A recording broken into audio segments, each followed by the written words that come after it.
Georgie, don't eat with your hands. Why do you eat so fast? You can't even taste it. Don't tell me how to eat. You're wearing that shirt? You've had it for 5 years already. Why don't you buy a new shirt? Because I like this one. But I don't want to be a secondary character.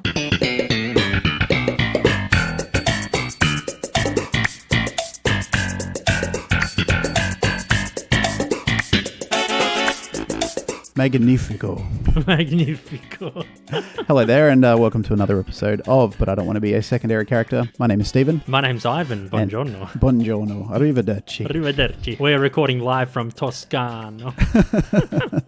No, we're actually in, as I said, Melbourne, Australia, and every week we take a random episode of Seinfeld and talk about the secondary characters from it. And this week, in case it's not obvious, we are talking about a underrated, I always say that, but I think it's true in this case, an underrated Season 7 episode, The Dole. Yeah, episode 16 of that season. Actually, one, Stephen, for me, I know it's underrated for you, but I didn't really like this episode much. Oh, really? Yeah, didn't quite hit for me. Yeah, fair enough. Well, we'll talk a bit at the end about what we think about it and where it sits in our list of episodes we've done so far.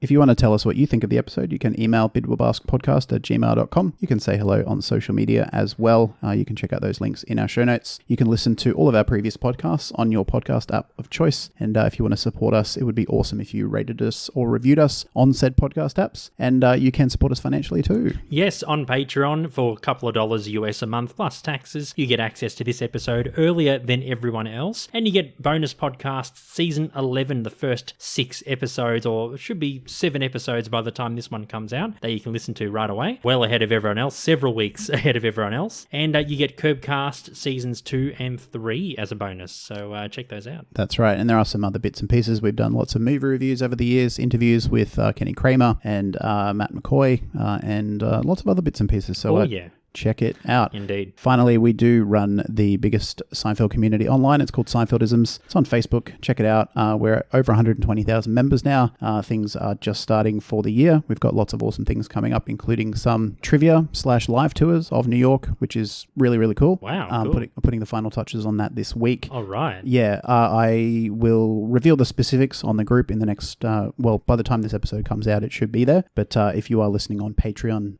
basically it's going to be a trivia/virtual live tour of New York. I'm doing it with a company who do live tours, but for COVID. With COVID now, obviously things are a bit different. Yeah, COVID won't be joining you on the tour. No. That's what you're wondering. Well, hopefully not. Hopefully not. Unless there's some super strain that can infect you through a computer screen, you should be safe. Yes. Wear a mask just in case. Yeah, just in case. Yeah, and all sorts of things, especially like working with Kenny Kramer on a cool project and lots of other cool things, so check it out. Very good. Anyway, speaking of Seinfeldisms, my friend, what Seinfeld-related moments have happened to you this week? Well, nothing happened this last week since last recording. However, I do have one that I did miss in last week's episode. We took a few weeks off recording over the Christmas, Festivus, New Year's break, and I did miss this one last week, but I think it was the weekend before Christmas, around December 17, 18, I went out with a few mates, and out of nowhere, one of them got me an amazing Seinfeld t-shirt, and if anyone listens to Metallica, or even if you don't, you can check out the album cover, but their first album, Kill 'Em All, it's got a very sort of classic Metallica logo on it, but this t-shirt is, it says Del Boca Vista in the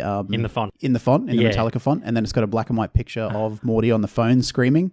Sweet. Yeah, and then it says something like, "We're back, one of the lines from that episode where they're moving to Del Boca Vista, which funnily enough is actually, I think, the episode prior to this one, to the Dole. Ooh. It's a couple, because Frank mentions to George at the start of this episode that they're not moving to Del Boca Vista. Yeah, it might have been the one before. Yeah, or two before. Yeah. I'll put a post up on social media so you can check it out, but it's an amazing Seinfeld t-shirt and one of the coolest presents I ever got. Very good. Because I love metal and I love Seinfeld, and it was just very thoughtful and unexpected, and I know you're not listening, Brody, but just in case you are, thank you so much. You're a legend, and still stoked. And you'll be wearing that shirt for the next 5 years, and then you'll have a doll that looks like one of your relatives. Yeah. I'm going to make it. You're saying, you've had that shirt for 5 years. I'm going to make a doll that looks like Brody in honor of him. Yeah. And then he'll say, Steven, you got to get a new shirt. Be like, Brody, you're looking so scrumptious. Oh, no. I'll start making mannequins after Brody. Oh, no. And he'll turn up to a clothing shop and it'll just be like him, and he'll be like, what? Modeling that t-shirt? So it'll be, very meta, very weird. Very meta, indeed. Anyway, sorry, you had another Seinfeldism? No, I was going to ask if you had any. No, none this week, unfortunately. A pretty quiet week on this very hot Melbourne day. Yeah, it's a stinker today. It sure is, and glad we're in the AC. Yes. Yes. Nice and comfortable. Indeed. Anyway, Seinfeld news. Again, a bit of a slower week. Last week, we only had 2 pieces. This we've only got 1. And it's a little article I found on page6.com, just sort of like a gossipy celebrity news website. And it talks a bit about why Joe DiMaggio almost appearing in a season 3 episode of Seinfeld. I can't remember which one, but the dunking episode. Yeah. Can't remember which one. So the article says that Joe's granddaughters were big fans of the show and really, really wanted him to appear on the show. And he almost did it. However, because he's such a private person, he basically didn't want his privacy to be compromised. And yeah, he valued his privacy over, a celebrity appearance. Yeah. And in a funny coincidence, and this is according to a man by the name of Dr. Rock Postiano. Rock Postiano. Rock Postiano. That's a cool name. That is a cool name. Yes. It sounds like a Pokemon. Yeah. What is it? Minoma. Yeah, Rock Postiano. Rock Postiano. Oh, okay. Well, I guess that's it then. Go away. He actually did this interview, and you can check out the whole interview in the link in the show notes. He said that Joe DiMaggio in real life actually was a dunker. He was a dunker, yeah. Yeah, so and there the you go. episode was actually, I remembered, it's actually the season 3 premiere, The Note. Oh, yeah, yep. that was the one. Yeah. So Kramer comes in Jerry's apartment and says, I saw Joe DiMaggio Yep. dunking his donut. That's it. Yeah, Dunking his donut sounds like a euphemism, like, oh, he's dunking his donut. Oh, nah. In this case, it's literal. Yeah, I don't think that would have happened. Rock Postiano in the interview went on to say that his favorite was a plain pound cake toasted on a grill on one side only. Okay. And he had that, I guess, with his coffee or tea. Good and for him. he dunked his pound cake. So, yeah, there you go. Good for him. I don't know if that's a coincidence or if they knew that he was a dunker and then that's why they wrote it in the episode. Who knows? Who knows? Yeah. It's either a huge coincidence or someone knew something about Joe DiMaggio, or maybe one of the writers spotted Joe DiMaggio in real life. Yeah. And he dunked his donuts. Who knows? Who knows? Not his donuts, but his pound cake. Yeah. What is pound cake? It's like a plain. It's like, I think we call it Madeira cake, maybe. I think it was like a dense kind of cake. but- Yeah, I think it's just like a plain like butter cake or something. Yeah, something like that. Yeah, who knows? If you're American or if you know what pound cake is, let us know because I'm curious. Yeah, please. I mean, I could just look it up, but I'm more interested in hearing it from the horse's mouth. Yeah, because we have... From the pony's mouth. From the pony. I had a pony. I had a pound cake. A pound cake. But we like hearing, like, even though we know vaguely some American things, like pound cakes and stuff, we love hearing your takes on it, Yeah. especially American listeners. Yeah, a lot of the times we say, I think this is why this is, or I think this is a thing in America, but it's always nice to have it confirmed from someone who actually lives in America, or an American, or both. Or both. Yes, and that's all the Seinfeld news for the week. Very good, mate. Let's have a really quick break. We only have a couple of characters to talk about today, so we are going to have a quick break, and we'll talk about some secondary characters from Season 7, Episode 16, The Doll. Hello, folks. Matt McCoy here, a.k.a. Lloyd Braun from Seinfeld. And I'm telling you right now, I do not want to be a secondary character. The Doll from Season 7 first aired in the US on February 26, 1996, directed by Andy Ackerman and written by Tom Gamble and Max Pross. In this episode, George freaks out when he discovers that Susan, Heidi Swedberg, has a doll that looks exactly like his mother, and props to the designers, like the set designers, for doing this doll. It looks fantastic. Yeah, I was listening to Signcast on the way over here, and they were talking about this episode, and they made a really good point, and I agree with them. I'm not much of like a merch guy. I'm not very sentimental in that regard, but if they made an official Seinfeld merch item of the doll, that would be something that I definitely want to have. Yeah. That would be an awesome, not just a t-shirt or a mug or something generic. If they made the doll, that would be a fantastic merch item for Seinfeld fans. It'd be kind of creepy, though, having would be. that in your room or in your lounge room or whatever. Yeah, it would be creepy, but yeah, I think it would be worth it. Maybe just put it in a cupboard and bring it out like once a year. Yeah. On Festivus and have a look at it and then put it away. I'm sure they'd have to pay Estelle Harris royalties to have her likeness. Probably, right? yeah. Seinfeld can afford it. Yeah. They're fine. They're fine. Well, I hope Estelle gets some. Yes. It's some money. Jerry decides to use the issue with the doll as a bit on the Charles Grodin show when his prop gets destroyed in his carry-on luggage. But fellow comedian Sally Weaver, played by Kathy Griffin, screws up his bit by bringing him the wrong doll. And the original prop was a bottle of barbecue sauce from Memphis, Tennessee, which looked like Charles Grodin on the packet. Yeah, apparently it had like a little picture of Charles Grodin, and it's a weird thing to, how long is a comedy bit normally on TV? Like 5 or 7 minutes? They come on and they'll do just 5 or 6 minutes set. I don't have any material. Yeah, we better get to work, buddy.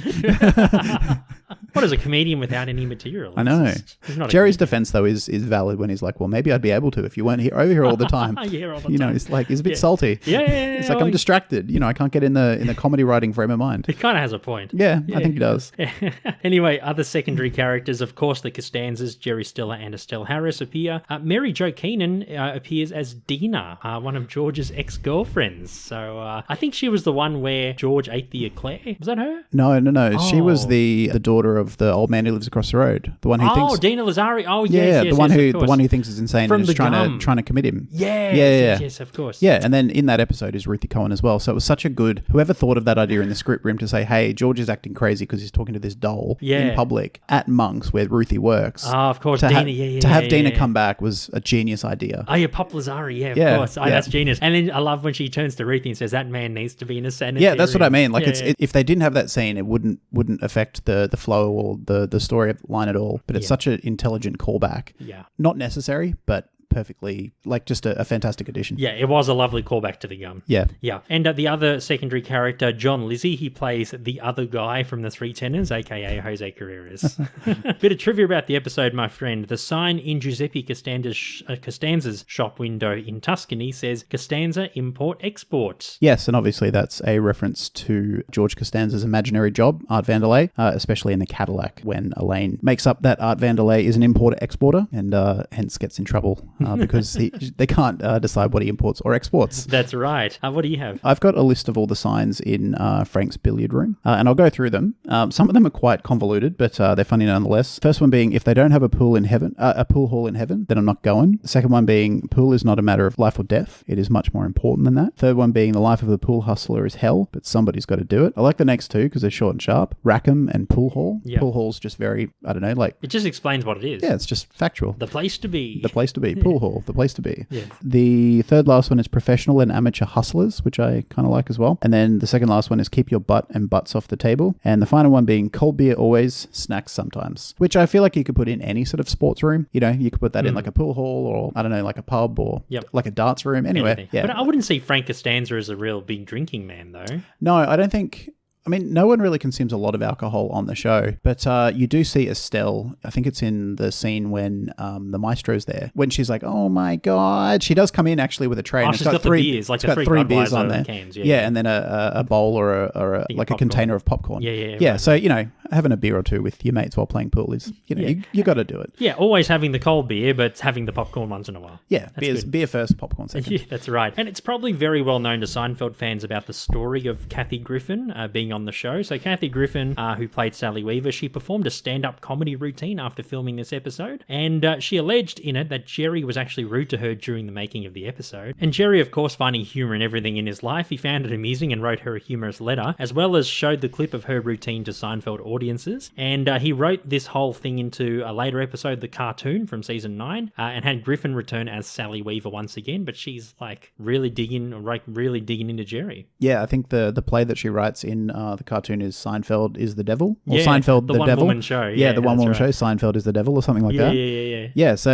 again, they do this so much where they take a real life situation that happens to them accidentally or whatever, and they just turn it into a funny storyline. And then Newman's in the front row. This is my 6th time to Yeah. see this. Yeah, Loves it's it. so good. Yeah, it is. So yeah, that's the story. So I'm sure many Seinfeld fans already know it, but yeah, it's very interesting for those who don't know. Yeah, I like when they do that, when they take something that could have been, negative and sort of spin it into a positive. Indeed. When Kramer, Maestro, and Frank are playing pool, you do see Kramer in his boxer shorts. So I guess you could call this a bit of a goof, but he, may have changed his preference. I can't remember which episode, but the episode where he's got fertility problems and he's trying to activate his boys. Boxers or briefs. Yeah, right. It'd be a bit, weird if he was wearing undies. Briefs. Yeah, Probably that's a bit too revealing for that's network true. television. Well, I mean, he was wearing Calvin Klein briefs in, again, I can't remember the episode where he is, was. In the where he pic. becomes a Calvin Klein model. Yep. So The pic, yeah, I think. Yeah. maybe not so much. But yeah, in that episode, he does say that he hates boxers because he doesn't like his junk swinging around. He doesn't say it like that, but that's what he kind of infers. Yeah. And that he likes wearing underwear, so he must have changed preferences. Yeah, people change. Yeah. Sometimes. That's true. Yeah, most of the time. Kramer, not so much.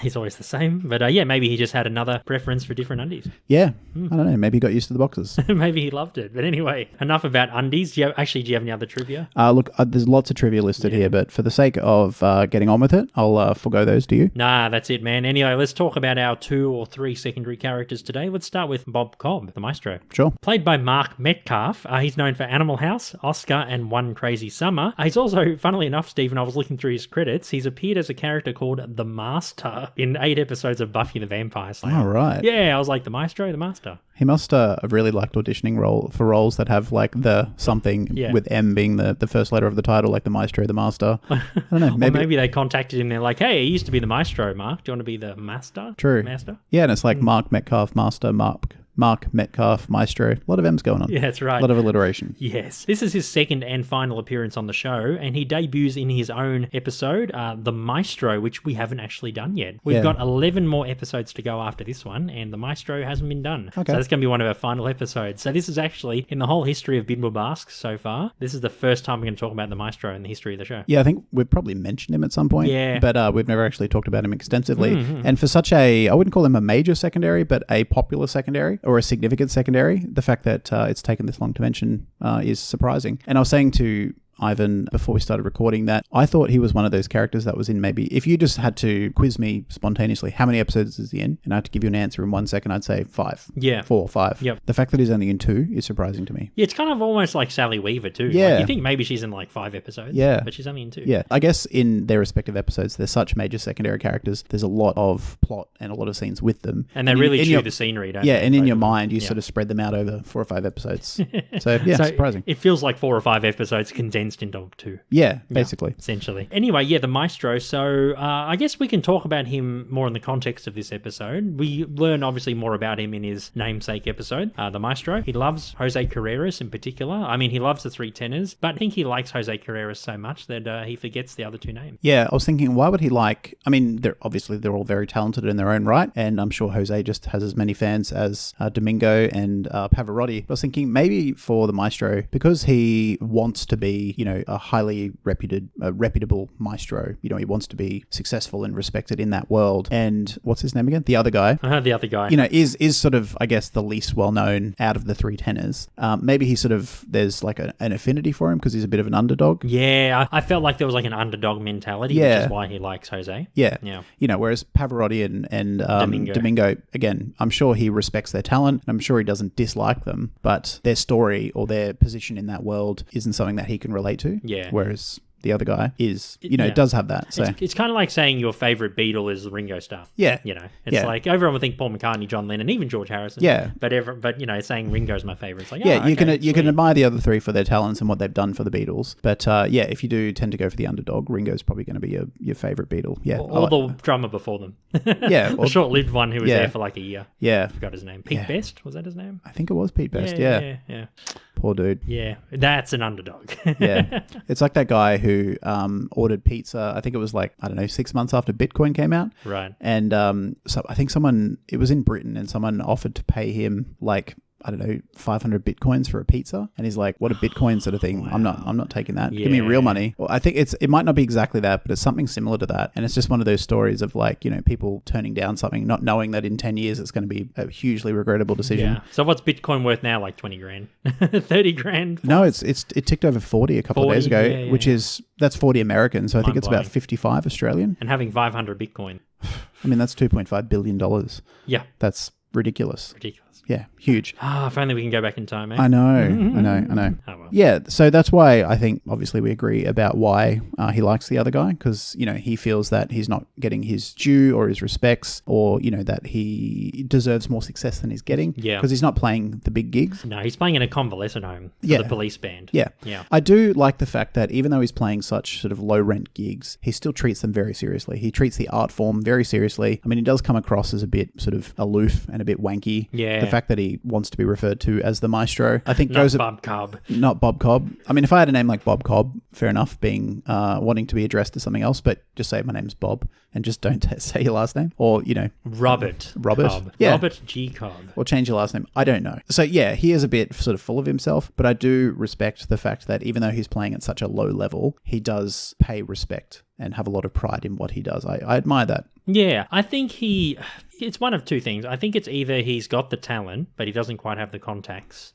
or the, drive, or probably not the drive, but he doesn't quite have the charisma or whatever to kind of go higher, or he's not as good as, doesn't have the potential to like sell out stadiums or whatever, or arenas, but he's just got enough just to do, volunteer work for the community. Yeah. Yeah. But I mean, do maestros themselves sell out arenas? Isn't it more for the orchestras? No, I mean like if you're conducting like a big symphony, like say the New York Symphony Orchestra or London Symphony Orchestra, it's either, like I said, I wasn't sure either if he number one has the ability to conduct something of that magnitude, and maybe he just doesn't have the charisma or the contacts or anything to go higher, or he has the talent, but maybe he's just content to stay, in like the local level, doing things for the community. Yeah, maybe he'd rather be a big fish in a small pond than a potentially small fish in a big pond. Yeah. I always just put it down to, I imagine there's not many positions available at that level, and there's a lot of people vying for them. And I think it's definitely for him maybe like a part-time gig. Yeah. Maybe just like even volunteer. Yeah. He just does it for... Don't think he's making a lot of money. No. Given the audience size at the convalescent home, which is like,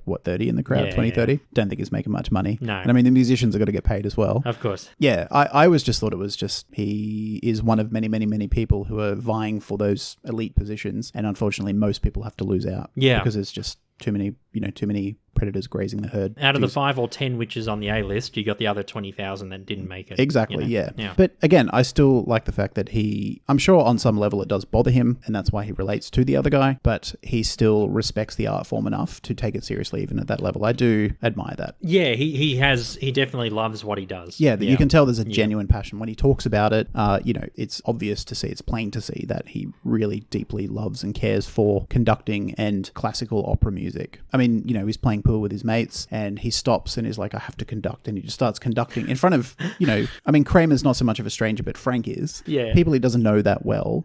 The fact that he loves it that much, he doesn't really care what these strangers think of him, says a lot about his love for the art form. I love that scene where Frank, Kramer's trying to show Frank how to hit the ball, and he's like behind him, and then the maestro, no one has their pants on, and the maestro's conducting, to the music, and Estelle walks in. Like, I'd probably look at the same thing. I'd probably be like, what the hell? Yeah, you'd be very confused. It's like she walked into the worst moment. It's similar to when she walks into the Bro. When Kramer's fitting the Bro. And they're sort of dancing a bit, and I don't know, it's not sexual, but it's a bit like just kind of awkward. Yeah, it's awkward, it's like mildly homoerotic, but it's not like overtly. No. It's and it's just strange. Like walking into your ex-husband, during the Bro, and your husband in this, and Kramer's involved, and there's like music, and there's like something weird in the background. It's just it's odd to see. It's odd to see. So I can see. So it happened to Estelle twice. Yeah, it's like, oh my god. And Estelle's like a pretty sort of like old school kind of sheltered person, very traditional person. So seeing that would, for us it would just be like, oh, that's a bit odd, but I don't think we'd read too much into it. But for her, it's probably a bit more of a bigger deal. I think that's pretty weird, Oh, but you wouldn't. I don't know. You wouldn't think it was, like, I would think it was weird, but I wouldn't automatically think it was bad. Oh no. Or like there's something troubling going on. It's just that, I didn't expect that. That's really strange. It's something that I would never conjured up in my mind. No, but after an explanation, you go, oh, okay, that makes sense. Yeah, but for her, it's just like almost like surreal, hysterical. It's just like, what's going on? Yeah, that's right. Yep. He likes playing pool as well. I feel like he's not like a huge pool like shark or a fan. I think he just wanted to hang out with Kramer and Frank. Yeah, look, I think the Maestro is someone who maybe doesn't have a lot of friends because of that aloofness and because of that sort of awkwardness that a lot of people, they wouldn't know how to act around him, because he's always like, he's a nice guy, like he's not offensive, or he's not unpleasant guy. But if I met someone and they were like, you need to refer to me as the Maestro, I'd be like I'd just be confused and awkward about it. I'd be like, it's so uncomfortable. So the fact that he's got an opportunity to socialize with people, I think is just something he values, because he doesn't get it a lot, because he's kind of an oddball. And he also enjoys a very niche subject. Yeah. Like classical music. I'm sure that there's many fans of classical music, but he probably hasn't really found anyone, That's true. to talk to about it. Because obviously at the time there were no chat rooms. Yeah. You know, there was no Reddit, there was no Facebook. I think now he'd probably thrive more. Yep. You know, if he went on social networks. Yeah, and it's harder to discussed find a community. Yeah, it was very hard. So I think, and plus I think he appears to be so full of himself that he comes off as like very pompous. Yeah. Yeah, so Yeah. people can't really resonate with him. Yeah. So I think just the opportunity to socialize, doing whatever, he's like, oh, cool, like people actually want to hang out with me. I'll do that. Yeah, that's it. You know, but I mean, I'm sure to his chagrin much later because his conductor stick, what's it called? Is it conductor stick? I think it's the bat baton. What's the baton is bent out of shape. Yeah, that's right. The fact that he doesn't notice that before he starts conducting, because he would have picked it up from Frank and Estelle's, he would have seen it, and it's obviously something that it's like a baseball in their baseball glove. It's like part of them. It's not just a generic thing. Like drummers go through drumsticks like they're nothing. No drummers like value drumsticks because they're just a tool you use. Whereas I would assume that a maestro, or again a baseball player, or someone who uses a thing over and over again, it's so important to them that they were protected like a child. So the fact that he doesn't realize it's bent until when he conducts, and he had it before that, is very odd to me. Yeah, that was a very huge plot hole. Yeah. Like, that's another reason why I didn't like this episode. Just plot holes like that. Yeah. It's like, it just doesn't make sense. Yeah. Like, I know it can be a bit, it's okay if it's a bit nonsensical, you can suspend your disbelief. But when shit like that happens, it's like, come on, man, you didn't know from like going into the pool room to do your set, you didn't know that the thing was broken? It's the only thing I can think of that would explain it is that, you know, he realized that he left it at Frank and Estelle's, and for some reason he didn't have enough time to go back there and pick it up himself, and like Frank or Kramer dropped it off at the convalescent home, you know, as a favor or something like that, and he didn't see it between when he left it at Frank and Estelle's and when he started conducting. But again, given how much value I assume he would place on it, being that it's the tool of his art form, I don't think he would have left it behind. Or if he did, he would have made sure to go and pick it up himself. You know, it's very protected and valuable. So yeah, not frustrating, but just like a bit like a major oversight. He just sounds like a very irresponsible person. Yeah.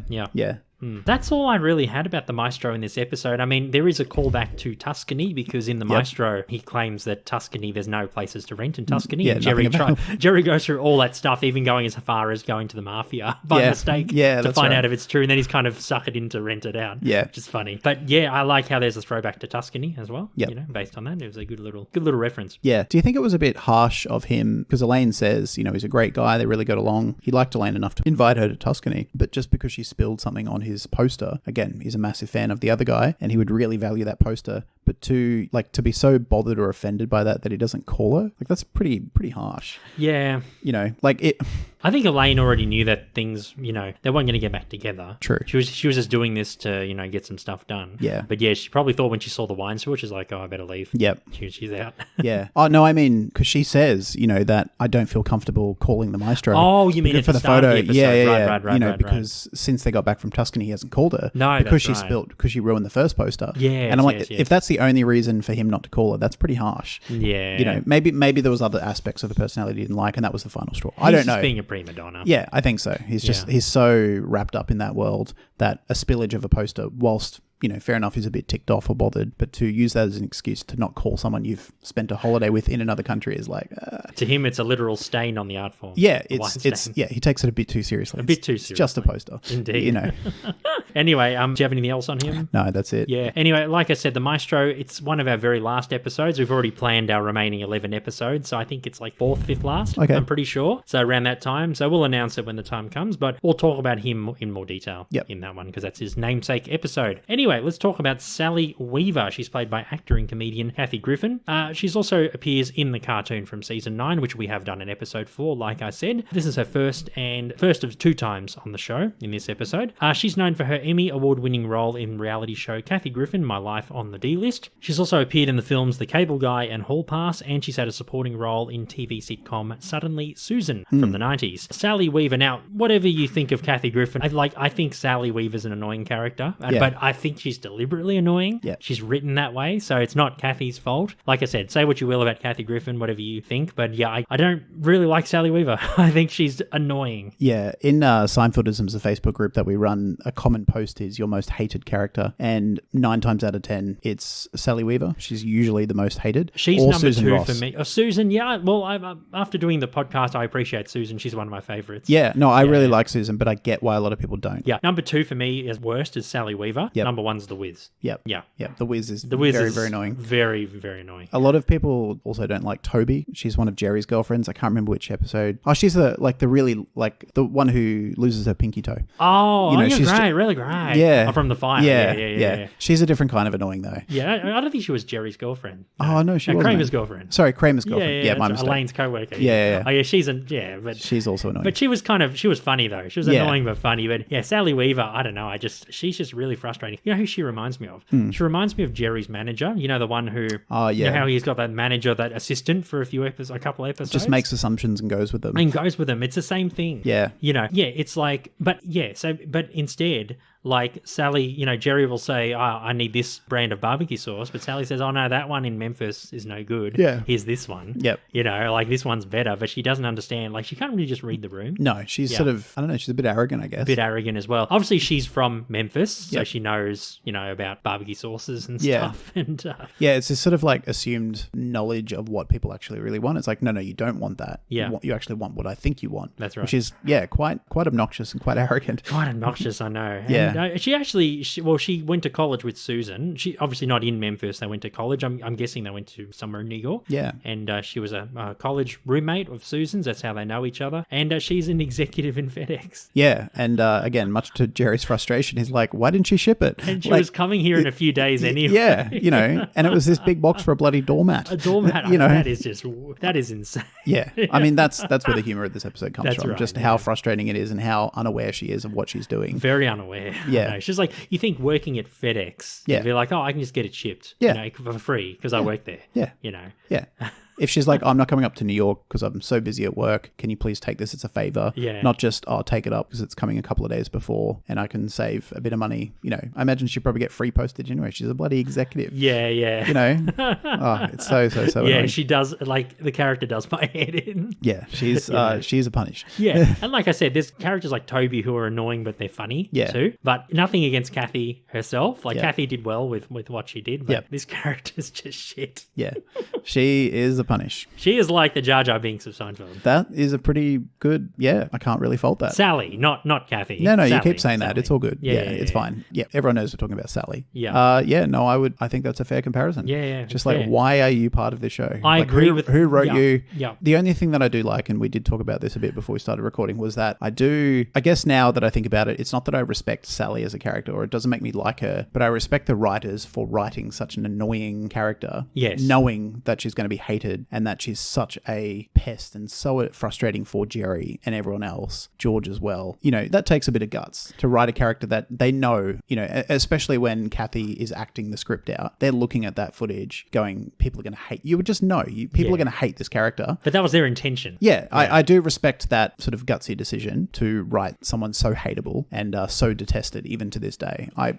was saying before that it made me like the character, but it actually, now that I think about it, makes me like the writers. The writers. Yeah. Because the character's just so frustrating. And I agree with many of our wonderful fans on Seinfeldisms. Sally Weaver is one of the worst characters. Yeah. But yeah, like I can separate fantasy from reality. Yep. So this isn't, I'm talking about Sally Weaver here. And I think a lot of people don't like Sally Weaver probably because of Kathy Griffin, especially like what she did a few years ago, which I won't mention. You obviously all know what happened. Yep. I think that probably plays a part in a lot of people not liking Sally Weaver too. Yeah, Kathy Griffin is a very divisive person and also a very divisive comedian. Yeah. She's one of those comedians that people either love or hate because her comedy can be quite grating. I think it's her voice, which is not her fault, and the way she speaks and her delivery is also can be quite sort of full on. She's a very intense person, high energy. I actually listened to her a couple of weeks ago on a political podcast. We won't get into politics. Sure. But she did mention that thing that she did a couple of years ago that got her into all sorts of trouble. Mm-hmm. Even an interview where she's just being herself, talking about the fallout from that and all that. Even that interview was quite intense to listen to, because she's just that sort of high energy, super like almost like ADHD. She's just like full on. She's always on. Yeah. Yeah. So I get why people may take a dislike into her purely because of that. But yeah, write that into a character, someone who just completely undermines Jerry and everyone else around her at every cost. yeah, I get why she's universally... Actually, a few people don't mind her, but I would say 99% of people just don't have any time for her at all. Don't.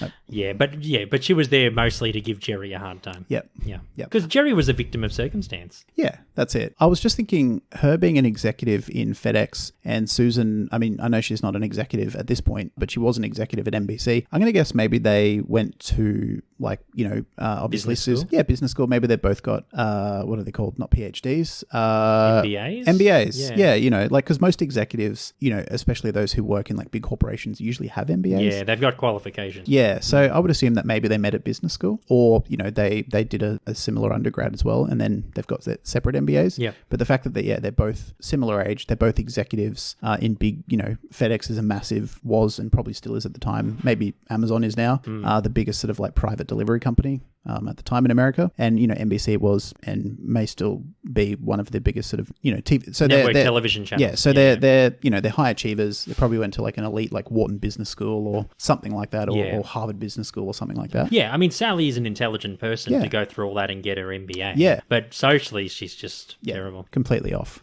She can't read the room. She's like, no. You'll say, I want an orange. She'll say, there were oranges, but I actually like want an apples. apple. I like apples, so I think you should have one. Yeah. It's like, just don't get it with Japanese TV business people. You want oranges? They'll be like, why are you giving me oranges? Is this customary in your culture? Be like, no. You're a punish and I don't know why you want oranges. Anyway, Sally Weaver, don't like her. Don't like her. Good. No. All right, let's talk about our final secondary character who we have talked about in the past, Frank Costanza.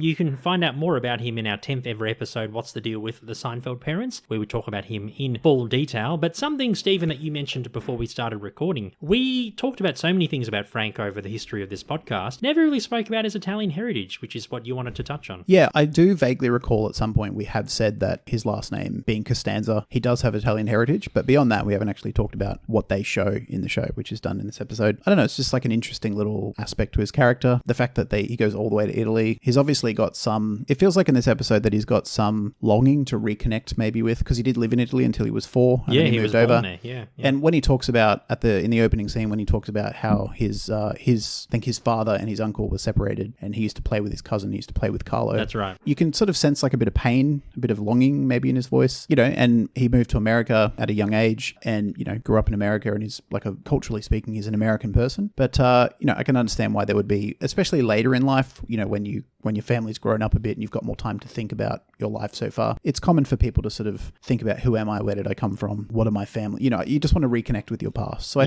think he was thinking about this stuff generally. And then the photo being mentioned by Elaine just sort of like made him, his eyes light up and go, oh yeah, I want to track that down. And I think that's, because he feels kind of a loss or something is missing. Part of his heritage. Because he's not a very, not that all Italian Americans are the same people. Well, obviously they're not the same people, but, there is a stereotype. There is a cultural sort of normalcy amongst a lot of them, I guess, which applies to pretty much every group of people. But Estelle and Frank aren't your typical Italian American people. They don't sort of identify with it culturally. They don't sort of have that accent. They don't, there's not much on show of that heritage. So I think that is another reason why, I don't know, I'm getting a bit deep here, but yeah, you're going very deep. Yeah. Well, I'm just sort of, thinking out loud. I'm just thinking that, if you identify with a certain culture, like we'll use Italians, for example, if you're first generation Italian American or Italian Australian, but you still have a lot of that culture in your Australian or American life, you eat the food, you speak the language. You have 50,000 people over for dinner. Yeah. Yeah. That I think is enough to scratch that cultural itch. You're like, well, I'm not in Italy being Italian, but there's enough of that here in my life in Australia or America or wherever you happen to live that even though I'm American or Australian or Canadian, I've still got a strong connection to my Italian heritage. But because that doesn't seem to be prevalent at all in Frank and Estelle's life, as far as we can see, I think that makes him have this like sort of building up of a loss of who he was. Almost like an identity crisis. Yeah, maybe sort of, in something terms like of that. like heritage. Yeah. Yeah. I feel like, and especially because at that age, Frank at the time's in his 60s. Yeah. Maybe mid-60s. Yep. He's probably thinking, I don't probably have another 10, 20 years to live. Yeah. I want to go back one last time and see Italy. Yeah. And reconnect with my family before I pass. Yeah, it's just like a deep sort of itch that he wants to scratch. He there's a longing there. There's a missing element of his life that he wants to explore. And the opportunity to potentially, or he thinks pretty confidently, to see Carlo. Oh no, Carlo not here. Yeah, it's like Like I was like, I love that. And I love how Jerry Stiller plays him too. Yeah. Like, Yeah, he's like, mi namo is Giuseppe. But I'm just thinking now, maybe he doesn't care that much because he just gives up. He's like, oh, okay, all right, bye. And he just sort of walks away. And you assume he just gets on the plane and flies back home. Maybe he was just after Carlo. I don't know. He just wanted to reconnect with Carlo. Yeah, but you think that he would go, okay, well, this guy's not Carlo Costanza. There's probably other, Costanzas in the local area. Yeah. I don't know, but he's just like, oh, okay, well, I was wrong. Bye. And he just, jumps on the plane back home. And it's like, maybe he doesn't care. I don't know. Yeah, who knows? Maybe, I don't know, maybe he just didn't exceed his expectations going to Tuscany. Yeah. I don't know. He just had a change of heart. He's like, yeah. Yeah, maybe this isn't worth it. No. Maybe I'm not missing something that I thought I was missing. I don't know. But it's just, he's so invested, he's trying to convince people. He's like, this is Carlo, and he's like so obsessed with it. Yeah, he just gets over it. Yeah, and it's like fair enough that would be like, oh, well, I thought you were Carlo, you're not Carlo. But if you're still that determined, you'd be like, okay, well, there might be someone else living around here who is Carlo or who knows Carlo. But it's just like, And because it's a post-credit scene as well, they couldn't drag it out. I know. I'm just saying it's sort of like weird, it's such a strange right turn considering how obsessed he is throughout the episode of finding Carlo or connecting with his heritage. He's just like, oh well. Okay. Well. All right. Bye. Yeah. It's odd. He's just a cynical, angry person. Yeah. But I do really like Giuseppe Costanza. He's just like, Oh, he's hilarious. Beautiful. Yeah. Just a stereotypical Italian man. Yeah. Yeah. He's like, And he says like, it almost sounds like he says like Gestapo or something. He's like Gestapo or like Gazpacho or something like that. Something like that. Yeah. It's like, He pulls out random words. I think they're just like, say Italian sounding things. Yeah. Ferrari, lasagna, fettuccine. Yeah. Apparently, maybe you'd be able to verify this, but I did read, I think it's in the trivia actually, that mi namo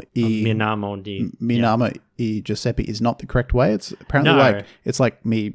Oh, it's here. It's like me. No, mio nome di Giuseppe. Oh, okay. This says. What does it say? Mi chiamo. Mi chiamo. Mi chiamo Giuseppe. I am Giuseppe. Yeah, mi chiamo. Yeah. Well, the direct translation is I call myself Giuseppe. Yeah, or it's I am. It's also like I am Giuseppe. Right. Yeah, same thing. Okay. Yeah, it's like I'm Ivan.